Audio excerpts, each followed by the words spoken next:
So we are putting the tree Emmanuel Wirzi does what he loves most.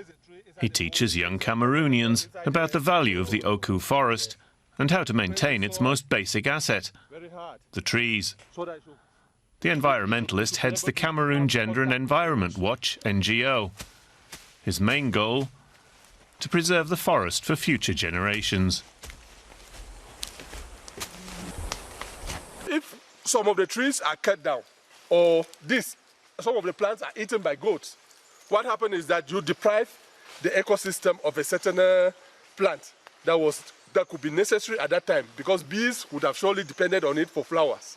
But the more those trees or those herbs are destroyed, the more the bees starve, because there will be a period when they will not have food. Emmanuel Wirzi shows the benefits of beekeeping to local residents.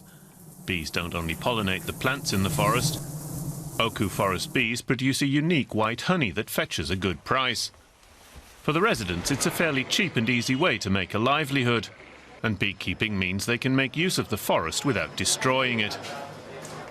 I know the bee farmer will help me because I always use the honey for myself, and then I even send some to my children outside to help them where they are being.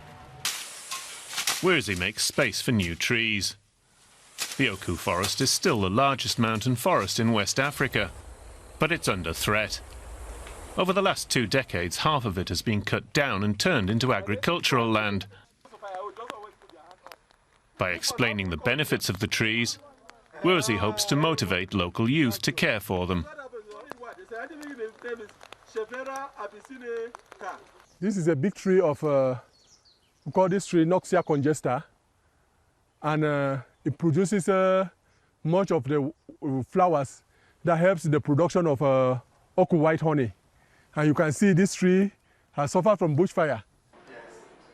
Wirzi and his family live in Bamenda, in the valley below the Oku forest with its mountainous terrain. Besides harvesting honey, planting trees and protecting the forest, his organisation tries to create entrepreneurial opportunities for women. Then we train women on micro businesses, how to run a micro business. It should be a micro business because we want to encourage women to do something to at least to scale up their standard of living. Emmanuel and his NGO face many challenges, from funding to ethnic differences, lack of government support, even just getting bogged down in mud. He hopes that the young people might take up the cause and takes them to the forest as often as he can. The picking of the seeds and the nursing of the seeds is done with the children. We want to prepare future nature lovers.